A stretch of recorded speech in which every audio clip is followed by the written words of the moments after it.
Hey guys, I'm Urizi. This story is all about what if Naruto was the owner of a cafe diner. Even the gods and goddesses of Olympus needed a day off. Sometimes they needed time away from the constant bickering and never-ending controversies of their family. On one such day, Wisdom and Moon found themselves discovering a hidden gem within the city that never sleeps, and meeting a familiar blonde knucklehead with a penchant for the color orange. Before we proceed with the story, please like and subscribe to this channel if you liked the video, and don't forget to check the description for the other works of the author if you liked the story. Let's start. Chapter 20. I'm not sure I like this. Naruto lifted his head and looked at the goddess of the hearth. He was down on one knee, his hands toying with the laces to Thalia's shoes as he made the bunny ears. She didn't appear overly pleased. Her arms were crossed over her front and held the posture of someone who wasn't happy, but her expression told a different story. Her face appeared apprehensive. The reason she was worried? Because Thalia would be traveling with Naruto and Gunilla and visiting Jotunheim for the first time. According to Naruto, he'd been thinking about taking Thalia to visit his old friends once she was old enough, but with this new situation, there was no time like the present. Plus, he'd introduced Gunilla to them when she was not much older than the daughter of Zeus. They were standing outside his home. Gunilla was right there with them, having stayed with them for the past couple of days, waiting for the weekend to come.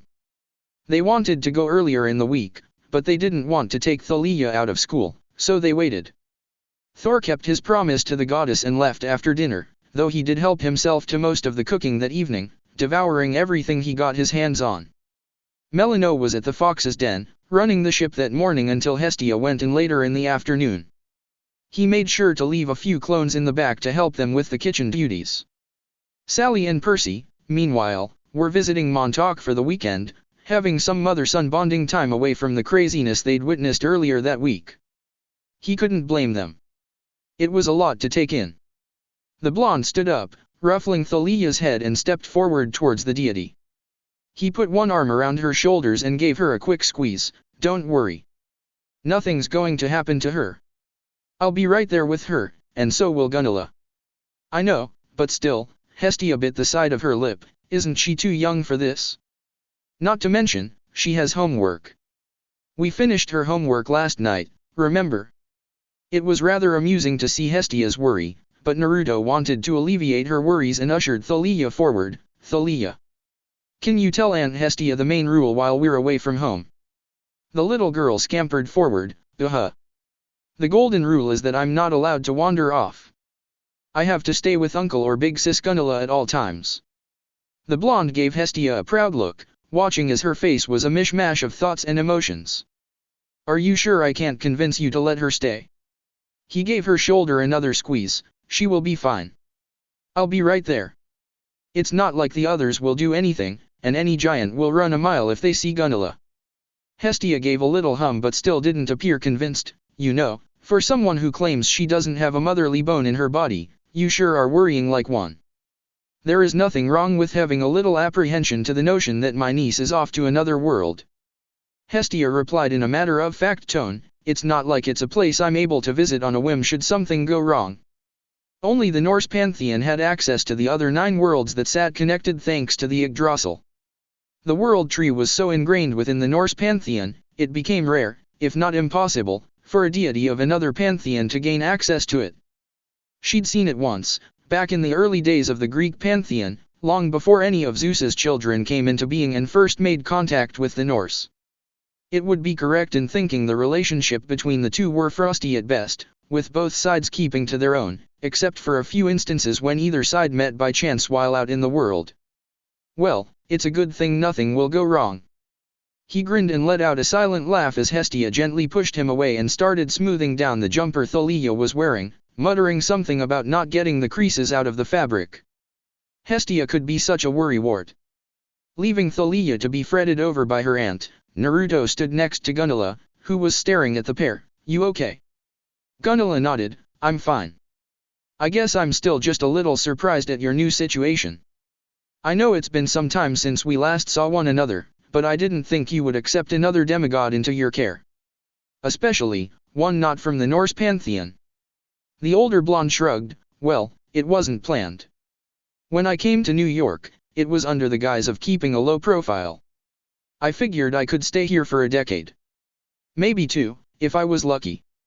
He chuckled. I didn't expect the Fox's Den to become so popular with the divine. He nodded towards Thalia. One day, Thalia's mother visited, and when she left, Thalia fell into my care. She walked away and didn't look back. I still don't understand how a parent can do such a thing. Gunnela's lips thinned. Where is her mother now? I don't know, he answered honestly. I don't think Hestia checks on her anymore. She has no reason to, now that Thalia is here. I think she would have some choice words to give Beryl Grace if they ever met again. I think there are a lot of people who would say the same thing. Thalia is very loved. She has only benefited from her mother's abandonment.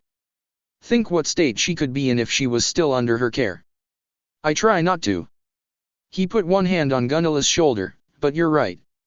She's happy here, and that's what matters. He looked up at the sky. I only wish her father would come down from time to time and visit his daughter. He turned back to Hestia and Thalia. Are you finished mothering her yet, Hestia? Oh, shush, you. She stuck her tongue out at the blonde before kneeling and wrapping her niece in a hug. Be good. I want to hear all about your trip when you get back tomorrow. She kissed her niece's forehead. I've put a few sweet treats just for you in your backpack. Don't eat them all in one go. Okay, Auntie. And don't worry. I'll be fine. The goddess of the hearth sighed while standing back up. I know you will be, but I worry all the same.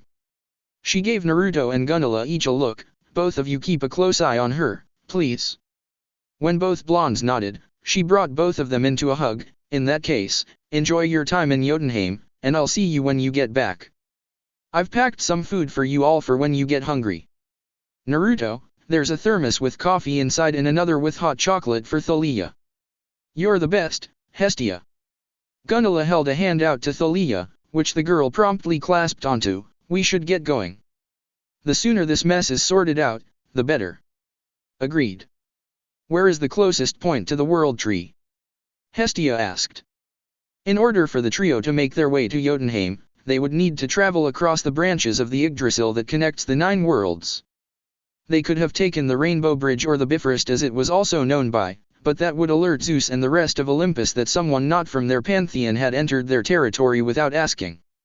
Boston, Gunnela answered. Lord Odin hoped to have an access point created in New York centuries ago given how integral this city is to the world, but your council vetoed that decision when proposed. He didn't want to ruffle any feathers by creating it without their consent. Luckily, I have some of my Flying Thunder God technique markers set up in Boston, so we can get there in a flash, Naruto added. You couldn't set up a marker in Jotunheim. I do, but I can't flash between worlds. The technique doesn't let me dimension hop, in a sense. When we get to Jotunheim, I can flash us to where we need to go. Naruto tied the strap of his backpack around his waist. We have a meeting point for when I visit. I'll flare out my chakra, and they'll head over. They'll sense it immediately. Taking Thalia's hand in his own, he felt Gunnela's hand rest on his shoulder. We'll be gone for no more than a day. We'll get this whole mess sorted out.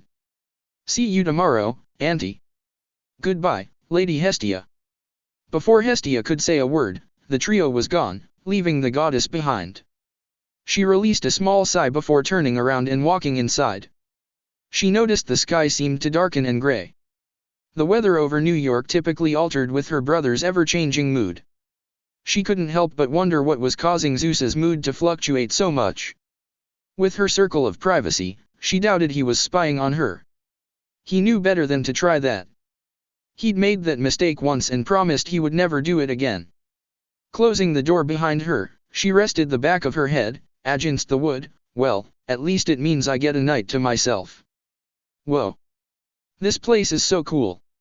Thalia yelled at the top of her lungs, perched on the back of the daughter of Thor, looking out across the vast void the World Tree occupied. It's bigger than the Empire State Building. The trio didn't linger when they flashed into existence into Boston and made a beeline for the nearest entrance to the World Tree. Naruto's marker brought them straight to the Kendall Square roof garden, where the hidden entrance sat written in the bark of a tree. It took Gunnela a wave of her hand and muttering a few words beneath her breath before a portal, no bigger than 7 feet high and wide, opened up in the air, revealing a mishmash of colors awaiting them. Walking through, they found themselves standing on one of the branches of the Yggdrasil. The branch alone was the size of a freeway and stretched on behind them as far as the eye could see. Gunilla turned her head to look at the dark-haired girl. The Yggdrasil is likely the biggest object of power within the 9 worlds, she told her. Her lower arms were wrapped tight around Thalia's legs to keep her in place. Naruto and Hestia had both informed her that Thalia was not a fan of heights, making walking across the branches of the world tree far direr in the little girl's eyes. It connects the 9 worlds, creating a bridge between them and allowing those of the Norse pantheon to use its branches to move from one to another. How did it get so big? No one truly knows. Well, Gunilla stopped for a moment, a thoughtful expression on her face. Perhaps Lord Odin might know. If he does, he keeps such information to himself. As the god of wisdom, there is little he wouldn't know. When the 9 worlds was born, so was the Yggdrasil. I have no idea which is older. They're both older than the gods of our pantheons. Older than those that came before them. As old as the primordials that make up the first age of immortals. A loud explosion rang above them. Something heavy soon collided with one of the branches on the right side of them. Thalia frowned, peering over Gunnilla's shoulder. The Valkyrie didn't appear the slightest bit bothered by the sound and kept walking forward as she headed for one of the entrances that would take them to Jotunheim. What's Uncle doing? Thalia asked, her index finger coming around to poke the blonde Valkyrie on the cheek. He just took off when we arrived. Is he not walking with us? Oh, I'm sure he would walk with us if he could. Gunilla soothed, patting Thalia on top of the head. You see, there's a creature that lives on the world tree known as Ratatosk. Think of squirrel but one that's bigger than a truck. Thalia's eyes went wide at that, urging her to continue. Ratatosk's goal is to bring down the Yggdrasil, and he's been trying for a long time. No one knows why he wants to bring it down, but to those who use the world tree to get around the 9 worlds, Ratatosk will always intercept them and try to cause mayhem. He also spends his time spreading lies and rumors between the dragon, Nidhogg, at the roots of the tree and the anonymous eagle and Vidrufenir at the top. Oh. So, that's what Uncle Naruto is doing. He's keeping us safe by drawing Ratatosk's attention towards him. He and Ratatosk have met previously, and I don't think he's overly fond of him. How come? I'm not sure, but I think Uncle Naruto might have stolen Ratatosk's nuts on more than one occasion. The mighty squirrels of the world tree never forget a face, nor any slight made against him. As she said that, the very person they were talking about landed next to them, making spiderweb cracks appear on the bark as he landed. You two, okay? Naruto asked, wiping his brows looking the two over. We're fine. I was telling Thalia about your history with Ratatosk and why he dislikes you so much. Thalia looked up at him with all the innocence of the world residing on her face. Did you really steal the big squirrel's nuts, Uncle? The blonde snorted. I didn't steal anything of his, Thalia's. His nuts did go missing, but that's because Thor stole them as a joke and blamed me for it. Now, that damn overgrown furball goes for me every time I use the Yggdrasil. Admittedly, I don't use it often, but still, he shrugged and turned to look at a neighboring branch a few hundred feet away from them. It's still annoying. Soon enough, Thalia found herself fixed at the furry beast running along the thick branch next to theirs. It was massive in size and appeared larger than how Gunilla described it. Its thick grayish-brown fur stood on end with a bushy tail almost as big as the rest of its body. Its eyes were beady and black like coal, and the daughter of Zeus could have sworn she could feel it glaring in their direction. It opened its mouth, and all that came out of it was a series of barks that made the air around it waver and shimmy.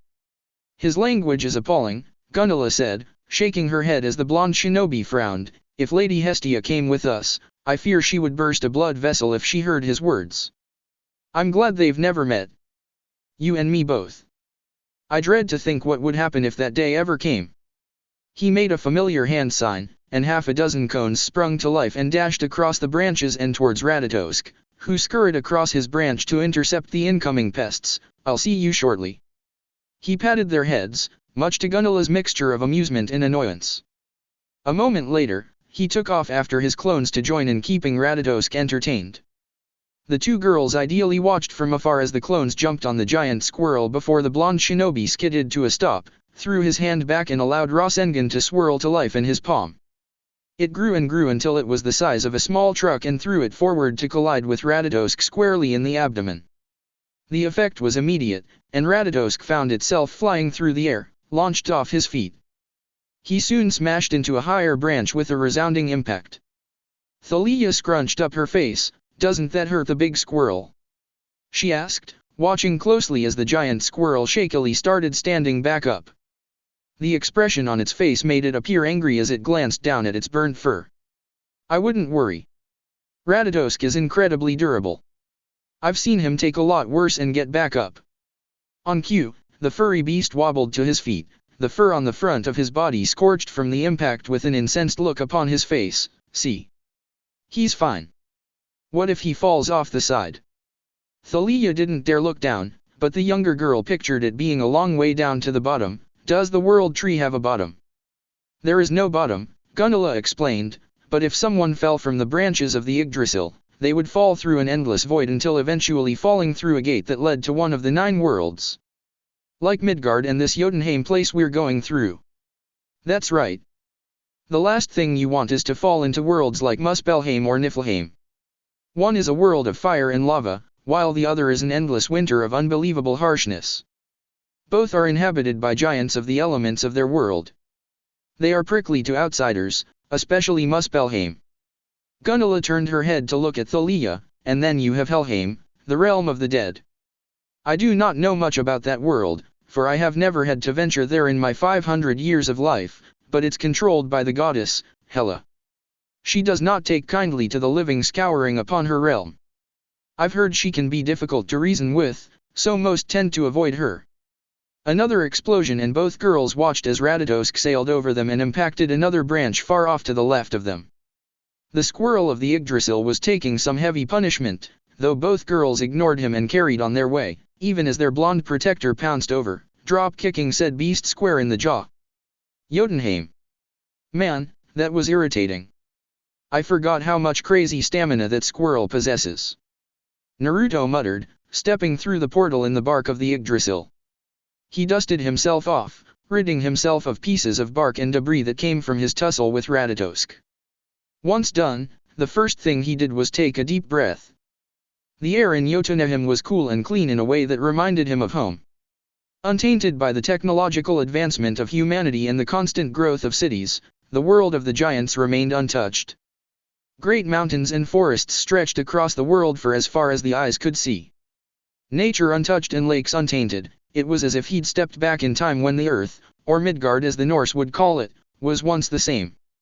He stood there for a moment, taking it all in and letting his mastery of senjutsu weave the power of nature across his body. It made him feel strong. It made him feel alive. Rejuvenated. Perhaps coming to Jotunheim was a blessing in disguise. Wow, he heard a few meters in front of him.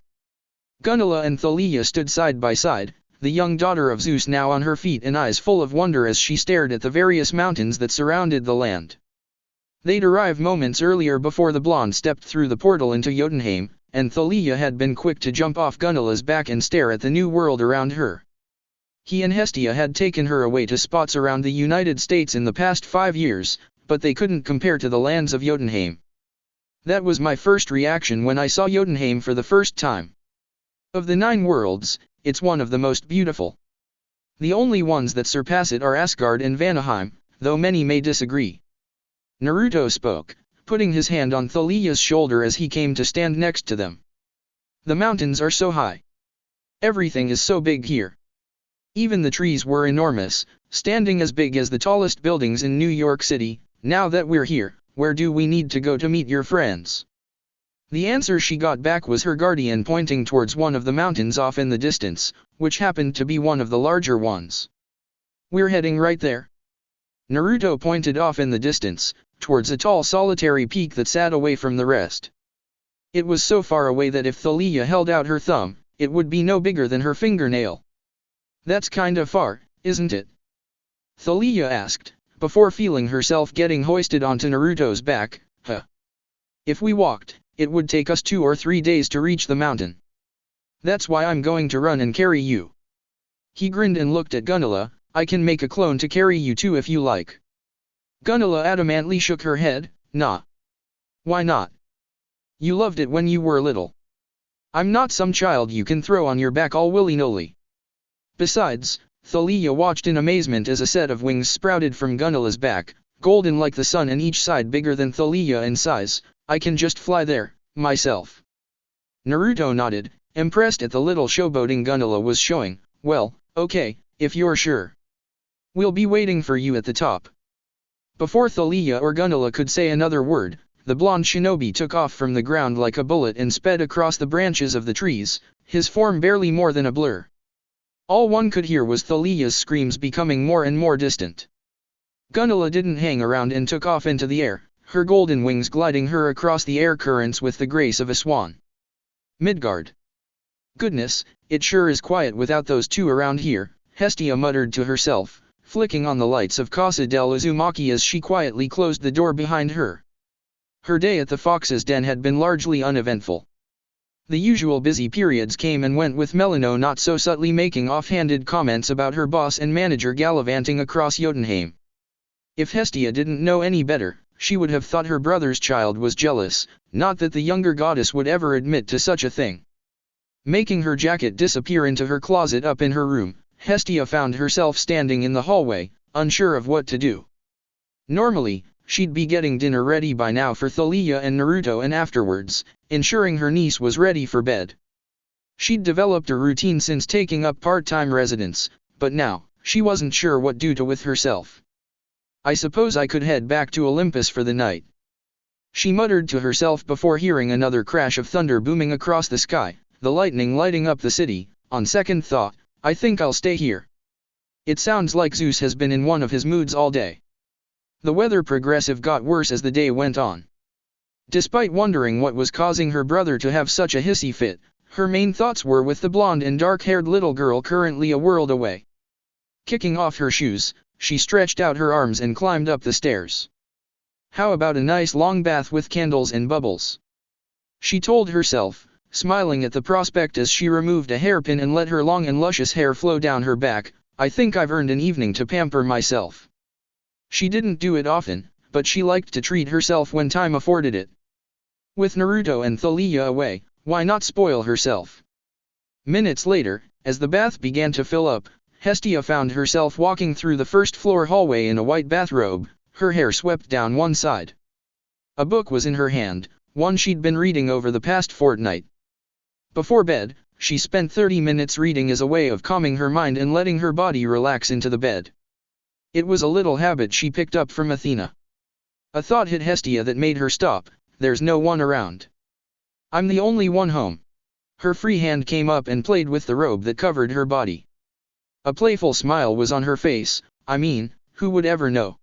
Biting her lip and waving her hand, forcing all the shutters and curtains to cover the windows in the house, Hestia undid the knot that kept her robe tight on her person and dropped it to the ground. Oh, my. Look what happened. She feigned surprise, one hand cupping her chin with an innocent look washing over her face. My robe came loose. How terrible. Standing in the hallway, her body uncovered and bare for no one but herself to see, I'm standing in the middle of Naruto's home, naked. A glass appeared in her hand, steadily filling up with wine. I'm about to drink wine in the middle of the hallway. I'm naked. She took a sip and smiled before heading back to the bathroom. Now, I'm skipping to the bathroom. Still naked. She laughed and closed the door behind her. Jotunheim. Landing on top of the single peak that was her destination, she was unsurprised to find Naruto and Thalia already there waiting for her. It was peculiar to see Naruto was sitting in the middle of the peak, his hands together forming a hand sign, bluish energy rolling off him like flames.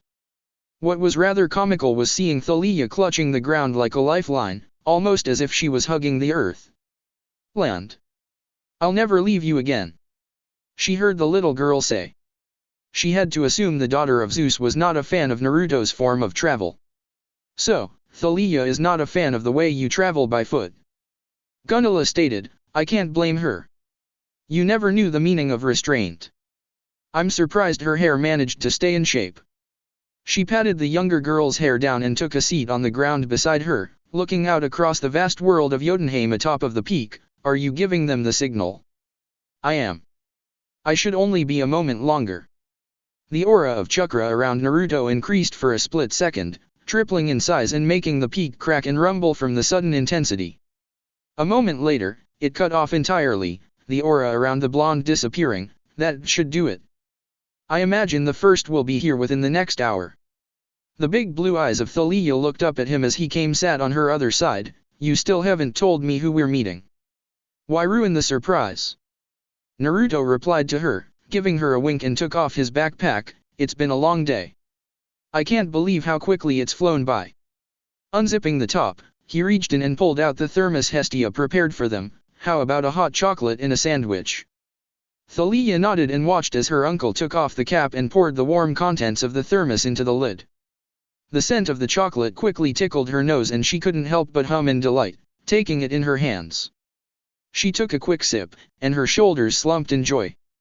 For most children, being at the top of a mountain would have been seen as the coolest thing in the world, but she wasn't one of them.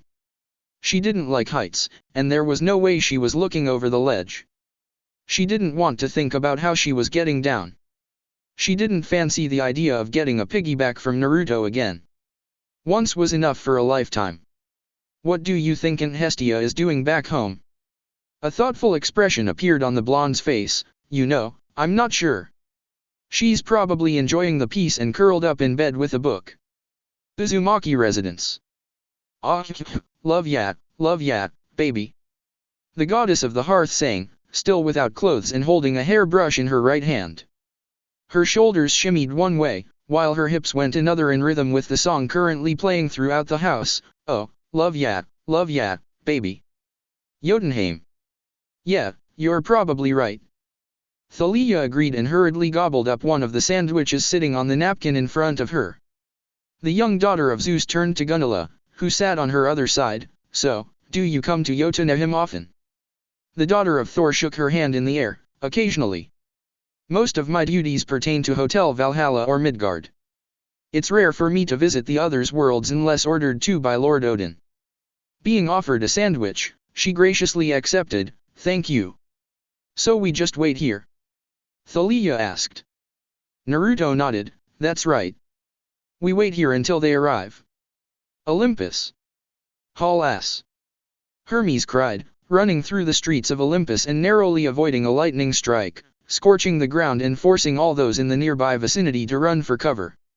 Everyone on Olympus knew something was off when the skies began to darken earlier that day, the air heavy with tension as they all looked upon the temple of Zeus that sat atop the peak. Rumors and whispers were quick to circulate, everyone throwing in their 2 drachma on what was causing Zeus's mood to sour, which only got worse as the day went on. Everyone, seek shelter where you can. No one needed to be told twice. Deities teleported away returning to their temples, while nymphs and satyrs took refuge wherever they could find it. Hermes. A hand grabbed the collar of his uniform and felt his body get swung through the air, narrowly avoiding another strike of lightning. Rolling along the ground, Hermes inevitably came to a stop, pushing himself up and finding the person who inadvertently helped him from getting struck by lightning, Athena. Hermes cried, stepping forward and clutching the collar of her dress shirt. From the way the goddess of wisdom was dressed, one would think she'd just attended a business meeting, wearing a dark gray suit and heels. Thank the gods you're here. Hermes, what the hell is going on? Athena cried, her black hair whipping around her face as the wind started to pick up across Olympus. I don't know. None of us do. He pointed up the peak, towards the temple of Zeus where the storm was pulsating from. Everything was fine this morning, and then around noon, the storm appeared. It's just gotten bigger as the days went on. It's the worst I've seen in centuries. Hermes and Athena ducked as another stray bolt of lightning hurtled towards them. Grabbing her younger brother, Athena dragged him towards the nearest temple. In that case, it happened to be the golden monstrosity that belonged to Apollo. Banging on the doors, Athena yelled, Apollo. We're coming in. She'd barely finished her sentence when the doors pushed open, offering them entrance. Bolting inside for safety, they closed with a heavy thud. Gods, this is worse than I thought. Come to think of it, where have you been? I haven't seen you all day. Hermes puffed out, his back to the doors. I was at a meeting for most of the day with the 4 winds. Irritation washed over her expression, something our father was supposed to do, but informed me last minute to take his place. She held a hand in the air. Now, I understand why. Apollo. Apollo, damn you. Do you have any idea what's going on? Athena bellowed. She wanted answers. Clearly, the goddess of wisdom had missed something important. She didn't like not having an answer to a problem, and in this case, there was a giant red question mark hovering over her father.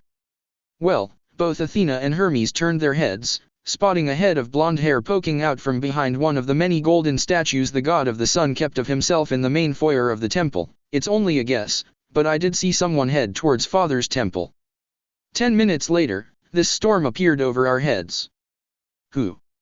Who could piss of our father this much? Hermes asked, recoiling in fright at another boom of thunder.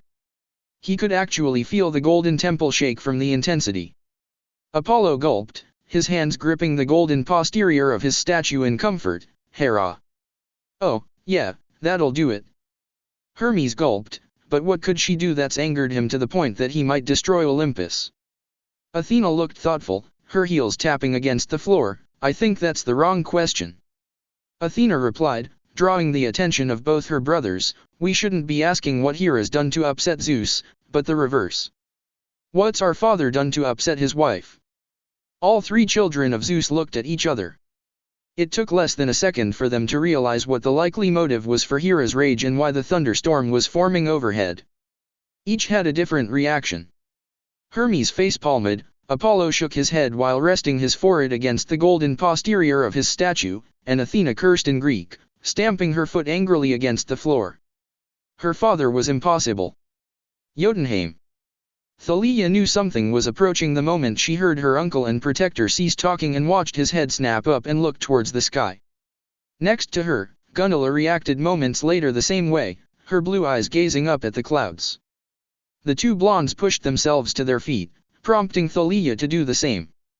Out of the 9, I shouldn't be surprised he's the first to arrive. He's always been the most punctual.